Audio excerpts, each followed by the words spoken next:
New beginning, let's go. Started back rocking the brown. Ever since we've been knocking them down. Baby said she wanna go to the game. Taught her how to say Padre gang. Started back rocking the brown. Ever since we've been knocking them down. Mitchell and Ness with the old school name. All of the homies holler Padre gang. Yeah, that. Good day, everybody. Welcome to episode 214 of the Talking Friars podcast and YouTube show. I'm your host, Ben Fadden, coming to you before the Padres take on the Washington Nationals in the nation's capital. It'll be a 3-game series. I wanted to just have an episode here today to talk about a couple Padres topics. We haven't had one in a couple days since, Wednesday, when the Padres won that series against the San Francisco Giants. That was a good series to win. Finally got that offense rolling in the last 2 games. But since it's been a couple days, wanted to do an episode, and it's not like I'm just talking about nothing. There are a couple updates here with Peter Seidler talking about a Juan Soto extension, and then a Fernando Tatis Jr. update, which happened a little bit this morning. Bob Melvin, Padres manager, maybe he told too much of an update on Fernando, and maybe he shouldn't have. He was kind of mentioning that on his interview with Ben and Woods this morning on 97.3 The Fan. But we will get to that after we get to Seidler's comments. And I want to go through quickly, a couple possible extension offer, like the structures of those extensions and how that could happen.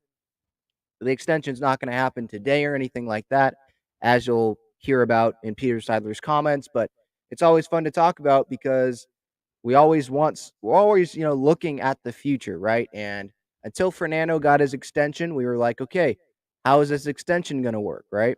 And then once we get Soto, obviously, we know that he's here for 2.5 years.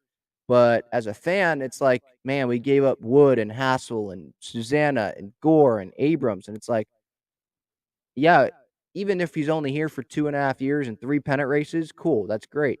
He's Juan freaking Soto. But you'd obviously want him to be here for his whole prime, right? And be here for a decade, right? So we'll talk about that. In fact, we'll talk about that in just a moment. But first, the sponsor of today's episode is Gaglione Bros Famous Cheesesteaks and Garlic Fries, sponsor of the show, really.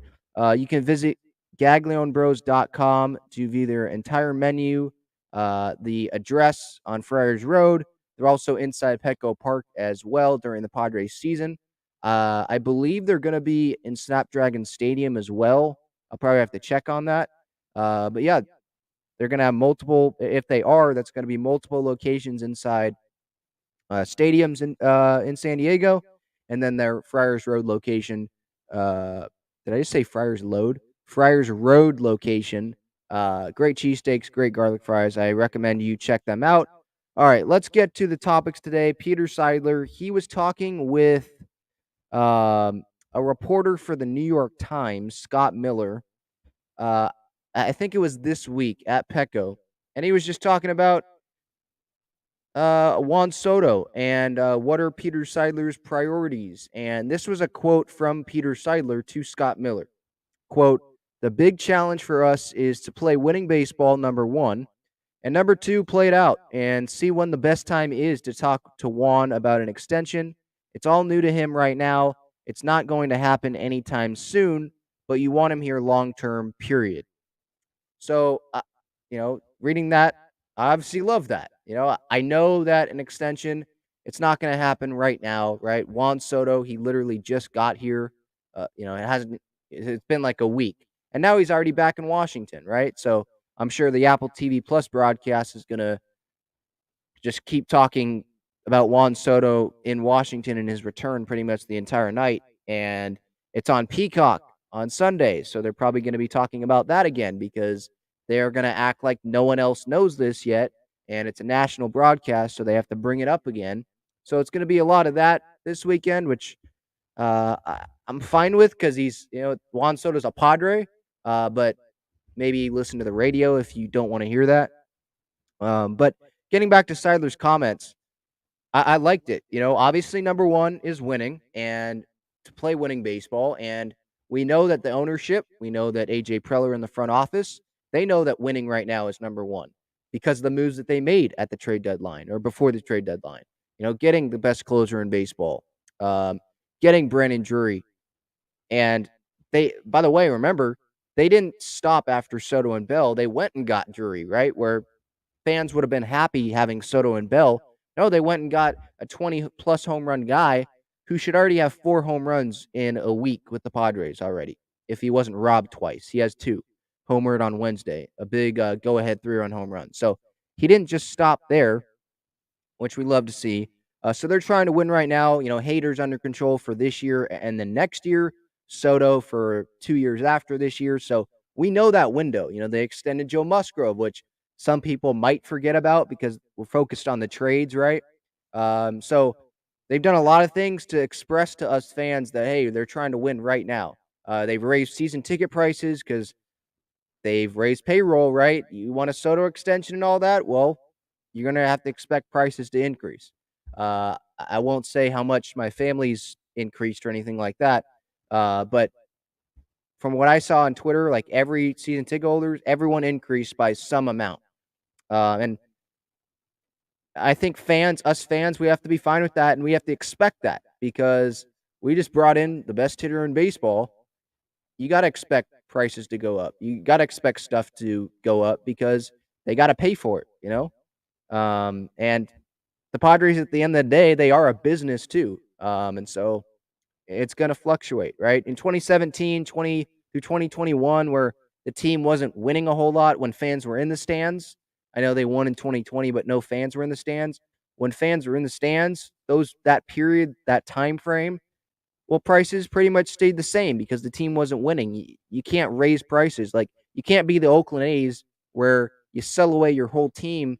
You let Bob Melvin go to the Padres, and then raise season ticket prices. Like, that's an idiotic move. You're going to lose season ticket holders with that.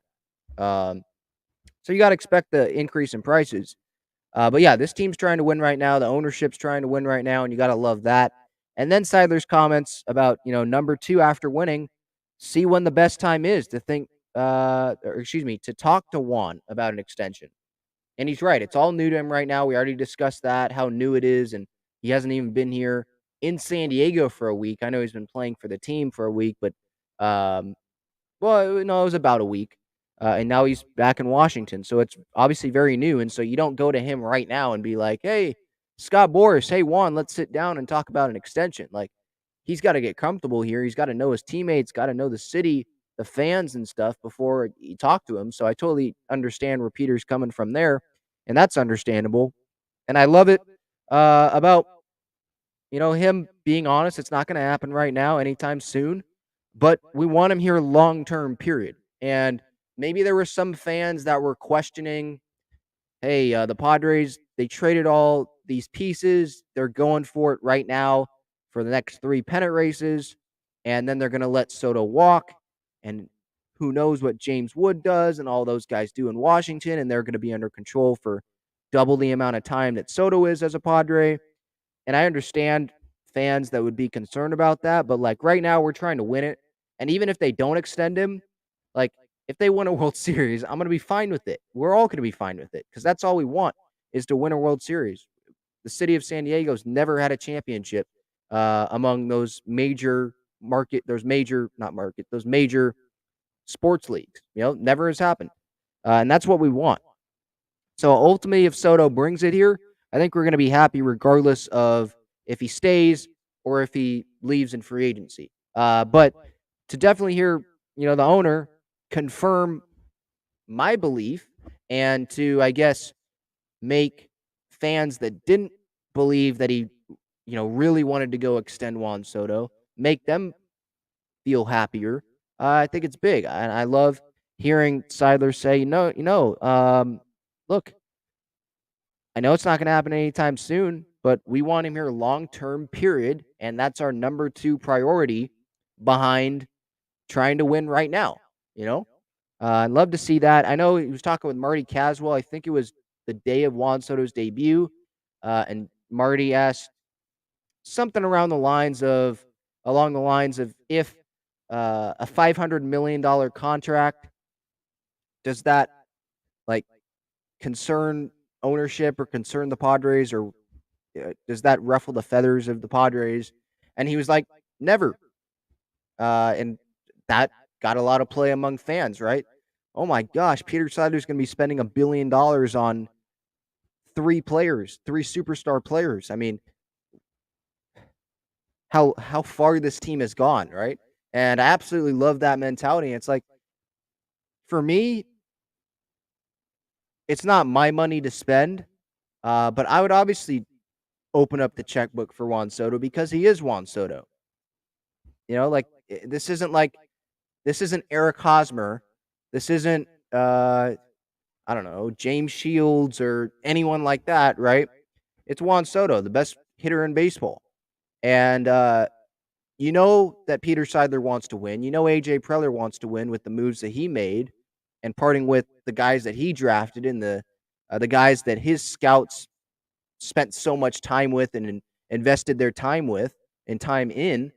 And so you knew it was going to be difficult for Preller to make that move, but he made it because he wants to win right now. And so he's going to, the owner of the team, Peter Seidler, the chairman, he's going to back that up. We know that he wants to win through all of the comments that he has made. And so his comments, I mean, I'm not surprised by the comments just because of we know that's his attitude, and we know that right now he views nothing as like being impossible. He doesn't view anything as, no, we can't, we're not open to that. We know that's not going to happen because we saw it through the Soto deal. There were many teams that backed off of that Soto deal and said, yeah, that's impossible. We're not giving up that much. The Padres, they didn't. They were aggressive, they were bold, and they went out and made the move.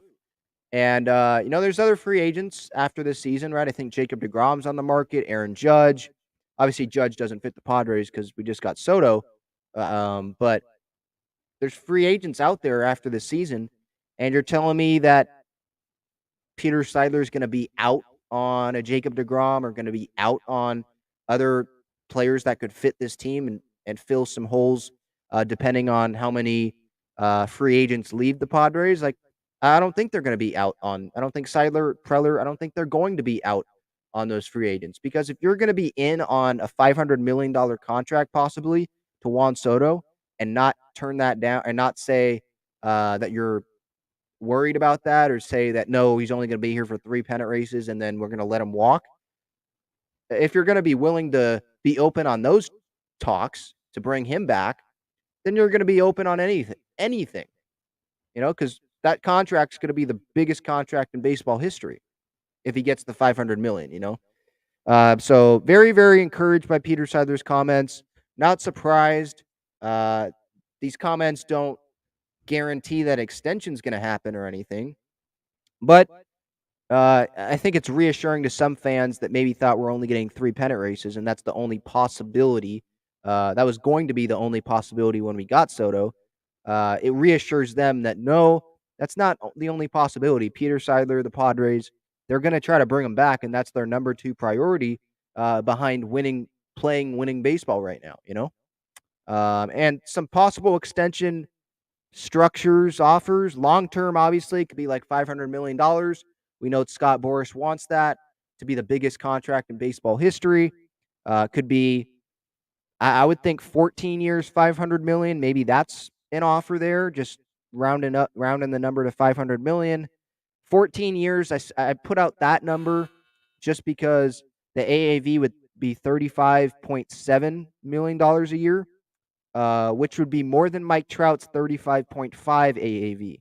And I know that doesn't seem like much, but with Scott Boras, obviously with that Juan Soto $440 million extension offer the Nationals gave him, they saw the AAV, and it was nowhere near the top guys in baseball.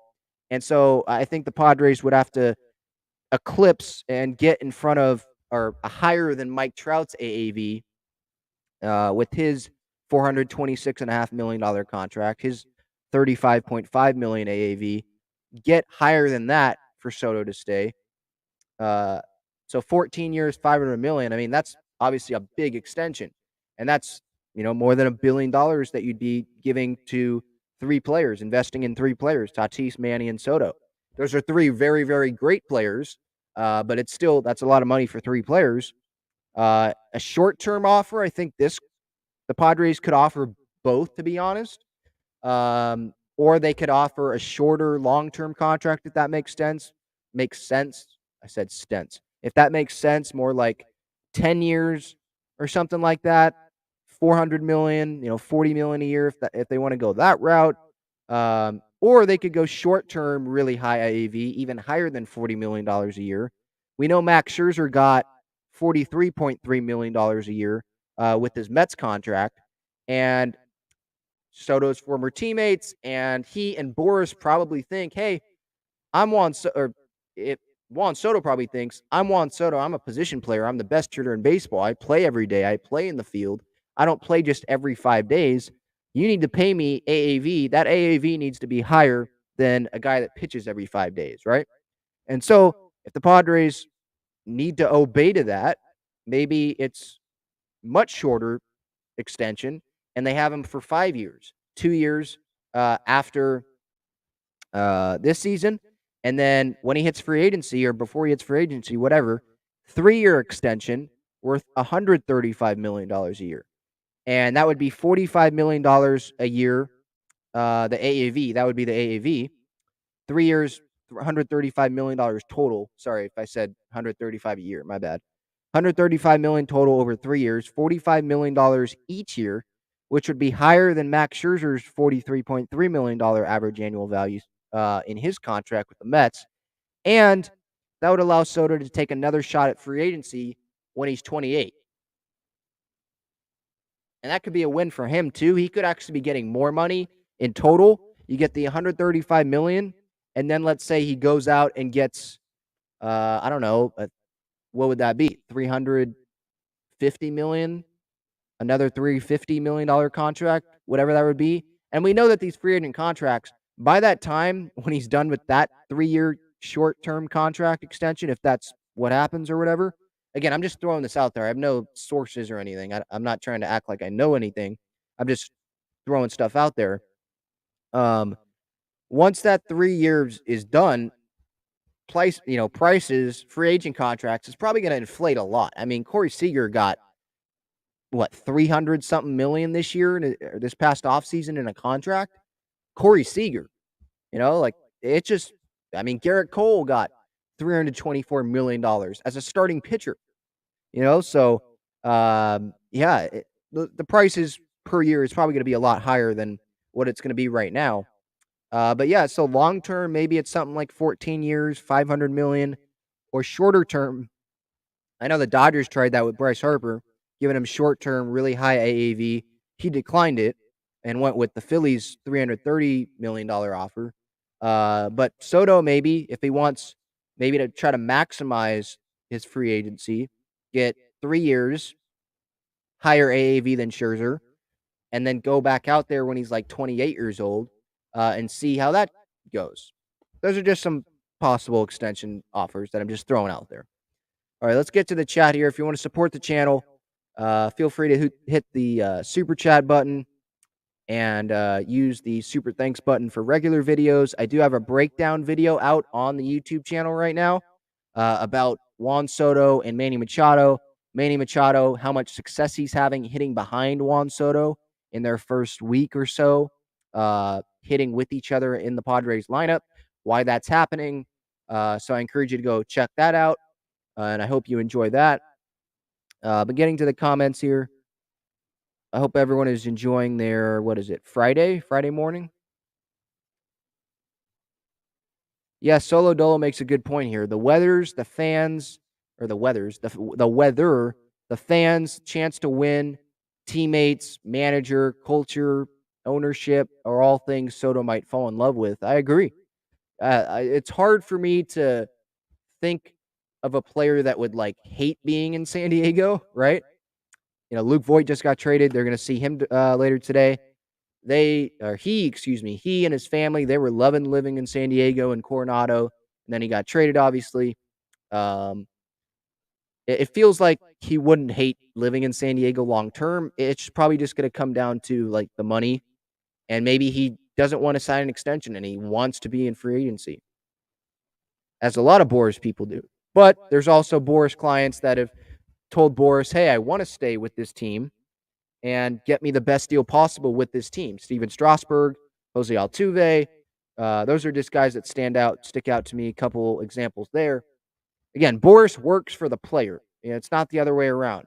I know a lot of times it feels like that because Boras, he's at the front and center and he's always in the public eye, but it is the other way around. It's um, Soto, he tells Boras what to do, what he wants. So if he wants to stay in San Diego long term, he's going to stay in San Diego long term, I think, right? It's what he wants. Yeah, Dustin here says negotiating a large TV contract with the team we have will help long term. Yeah, I don't know what the Bally Sports TV contract is right now, but I've heard that it's um, a lot cheaper for the Padres than, or excuse me, Bally's paying the Padres a lot less money than like the Dodgers and the Phillies TV deal is. Let's see if I can find anything. Yeah, I don't see anything in terms of Bally's TV deal and how much money it is to the Padres, like how much they pay to the Padres. Yeah, but I've heard that the TV deal, it's a lot less money than what the Dodgers are getting or what like the Phillies are getting or probably what like the Yankees get for their TV deal. And if it's a contract, the Padres have signed this deal with Bally, and it's signed through like 2026. I'm just throwing out a year. Well, then maybe they can change it, or they're gonna have to wait until then. So I don't know how much of an impact that would do to wait because Soto's going to be a free agent before 2026. He's going to be a free agent after 2024.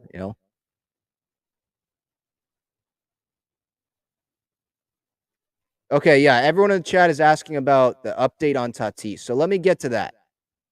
So Bob Melvin was on Ben and Woods and he said at the very earliest he thinks Tatis could come back when the Padres return home at Petco Park next week. So we got the National Series this weekend. Then they go to Miami for 3 games. Then they have 4 games back at home against the Nationals. So Voit will be making his return to Petco. Hopefully we give him a standing ovation. 4 games for that. So Bomel says he thinks at the earliest Tatis could return August 18th. He didn't say August 18th, but that's when the Washington series starts. So the Washington series next Thursday, he thinks that's probably the earliest that Tatis could return. He said he was mentioning that he wants Fernando to get some more at bats.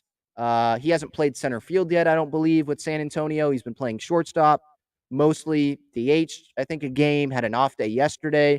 He's going to be back there today, so maybe he plays center field today. But he was playing shortstop the last couple games that he did play because of the weather. They didn't want him playing because I think it was raining, so they didn't want him playing in the outfield with the grass and all that. So they just moved him back onto the dirt.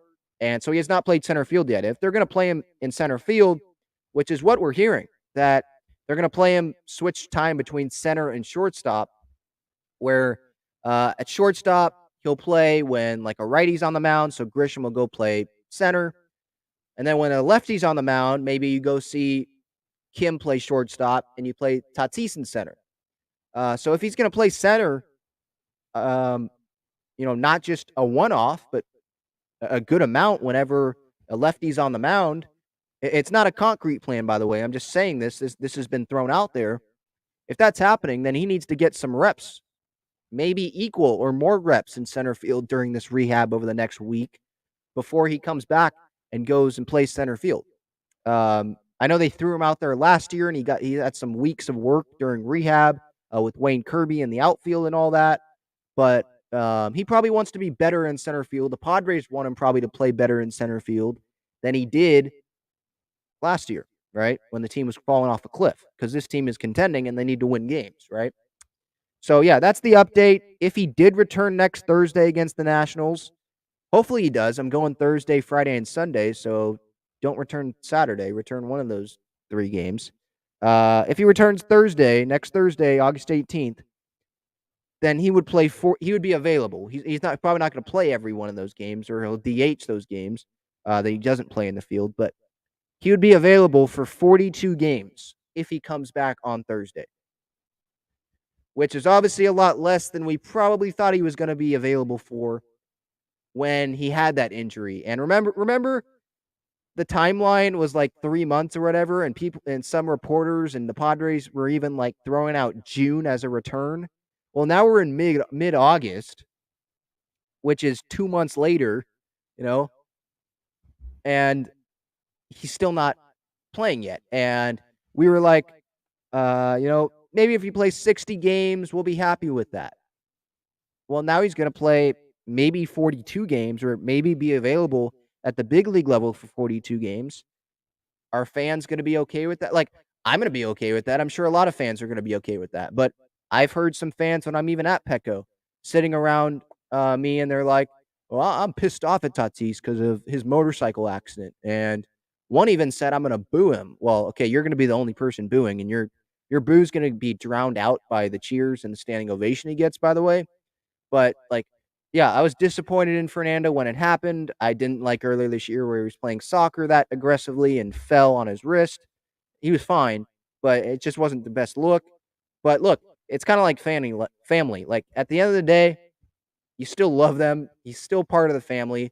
And this guy is such an amazing talent. He's still he's one of us. That's what it feels like, you know? So, no, I'm not going to be mad at Fernando. Obviously, everyone's going to give him a standing ovation.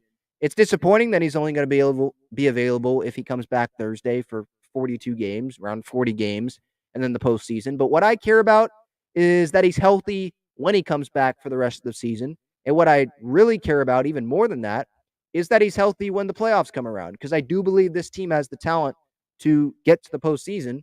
And if they don't get to the postseason, it's going to be a massive failure.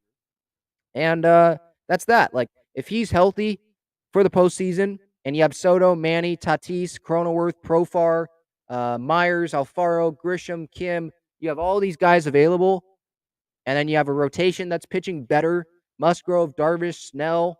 Like, sign me up. Yeah, Hader hopefully getting out of this funk, because there's still time for him to get out of it. If you have all that, like, sign me up. Like, this team can go, I think, yes, the Dodgers are right now, they're the Padres' daddy. You just got to say that. You know, how Pedro Martinez said the Yankees are his daddy years and years and years ago. That's what it is with the Dodgers right now. But circumstances will change if the team is healthy and they go up against the Dodgers. I'll still be confident in the Padres that they could still give the Dodgers a run for their money in the postseason. You know? So what I care about is that Tatis is healthy. I think that even if he doesn't return next Thursday and he's available for less than 40 games this season, if he's healthy for those 30, 40 games, and more importantly, he's healthy for the postseason, that's what I care about right now. Because they're still in a postseason spot without him. I want him to be healthy when he comes back, you know? All right, let's get through her. Before we get to the comments, I'll end with that. I wanted to just quickly touch on, for anyone that's wondering, the National Series, Friday, Saturday, Sunday. Today, Saturday, Sunday. 2 games are not on Bally Sports San Diego. So I want to clear up how you can watch those games, how you can watch Saturday's game, all that stuff. So all 3 games, Friday, Saturday, Sunday, they are on the radio. Friday's game at 4:05 later today. I'll be back for the pregame show. Clevenger against Corey Abbott. This game is on Apple TV Plus. 4:05. So I think if you just have the Apple TV app on your phone, it's free. You just have the app, you have the login or whatever, and you can watch it. I think it's available if you go on to Apple TV or apple.com or whatever on your laptop or whatever. Just look up Apple TV, and there's probably a link there, and you can watch it as long as you have your login. That's how you can watch Apple TV. To the best of my knowledge, Apple TV Plus for tonight's game, that's at 4:05. Tomorrow's game, 4:05 on Bally Sports San Diego, so that'll be just like normal. Darvish against Anibal Sanchez, so there's not really anything to talk about there. Mudd will be calling that probably with Jesse Agler, because Don is going to be in Texas, I believe, calling a the Rangers Mariners national TV game on Saturday on Fox. I think that's the secondary broadcast of the Yankee Red Sox game. And then Sunday, this is the Peacock game. So it'll be Blake Snell, Paulo Espino on Peacock. So I think you just can pull up Peacock. There's the Peacock app on like an iPad or an iPhone. And then you can just look up Peacock TV or whatever, probably on your laptop. If you have the Peacock app or whatever installed on your TV, you can pull it up there. Mark Grant, by the way, that's a positive. On Sunday, he's going to be doing the Peacock broadcast. I think they have one member of each broadcast team, which I think they should do for the Apple TV broadcast too, to be honest. I don't really have that much of an interest of listening to Katie Nolan talk about the game, but that's just me. I guess we're just too spoiled with Don and Mud, to be honest. And we have to lower our standards. But Sunday, that is a early game, early morning, 9:05 a.m. Pacific time. Snell against Espino. That's on Peacock. So today it's on Apple TV Plus. Tomorrow it's on Bally Sports San Diego, and then on Sunday, Sunday it is on Peacock. So that is this weekend. If the Padres don't sweep the series, probably most of us are going to view that as a failure. But if you're looking at it from like the the Padres player's point of view, like they'll probably tell you that sweeping on the road, regardless of who you're playing, it's hard to do. And so you know, look, I expect a sweep, but it's hard to, how it's hard to complain about a par in golf.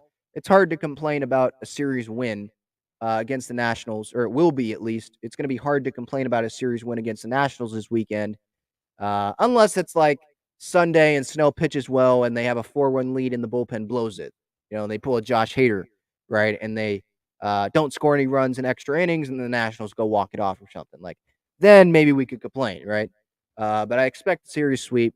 All right. So we talked about Seidler and his thoughts on the Soto extension. Wants him here long term. That's his probably number 2 priority right now, behind winning right now, playing winning baseball. And they just got to find the right time to talk to Juan about an extension.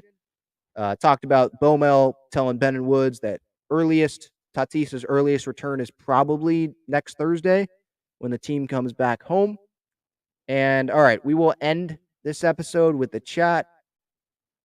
Longball says he's going to the 18th game, praying Tatis comes back. I think we all are. Anyone who's going to the August 18th game, yeah, we're probably praying that he comes back then. Because it's going to be like another Juan Soto day. How is his debut was so electric? That's how it's probably going to be. Manny asked, do you really think it was a motorcycle accident for Tatis? Yeah, because that's what the reports are. I mean, I don't want to speculate and say, oh, he was jumping into, how he's post on his Instagram sometimes, how he's at the top of like rocks and he's jumping into water. I'm not going to speculate that he did that or something. Like, all we know, it's a motorcycle accident. Kevin Acee said it. I think that one ESPN reporter, Hector Gomez or whatever, I think he said it. That's all we've heard. So I think Preller even said that before the season during spring training, that it was a motorcycle accident. So that's all we can really say. So, yeah, I think it was a motorcycle accident.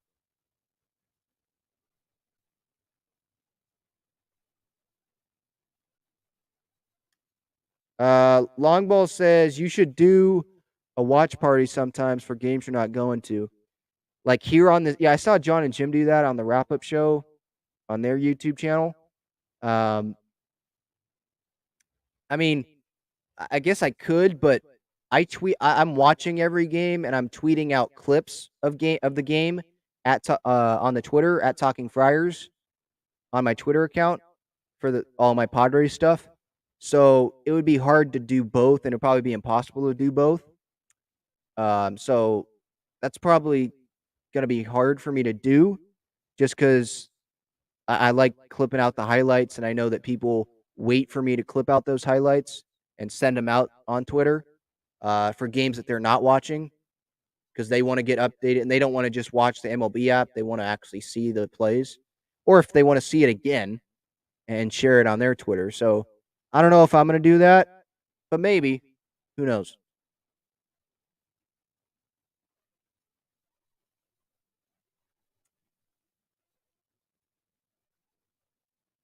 Brisk asks, what's wrong with Hader?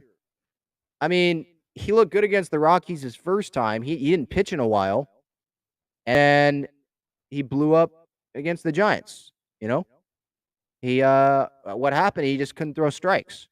That's what happened. Kind of like Taylor Rogers did those last couple times, or he did throw strikes and he just sucked. You know, um, I'm not gonna read in too much, or I'm not gonna read too much into his last outing where he blew it. First save situation, he didn't have it. Okay, he didn't have it, you know? But hopefully easier opponent this weekend, he'll pitch better. Like unless he blows up like multiple times in a row and it's like consistent and it's a track record with the Padres, I'm still going to have all of my trust in him, you know? All right, I think that's going to do it. Episode 214 of the Talking Friars podcast and YouTube show. It's been a pleasure. I'm your host, Ben Fadden. You can follow the social medias at Talking Friars on Twitter, Instagram, and TikTok. Subscribe to the YouTube channel if you have not already for daily Padres content. Support the channel using the Super Chat button and the Super Thanks button in regular videos. I appreciate everyone for tuning in live. If you're on the podcast platforms listening, I appreciate you as always. If you're watching on replay on YouTube, I appreciate you as always. And I'll be back with the pregame show later today. And I'll see you guys later. Go Padres.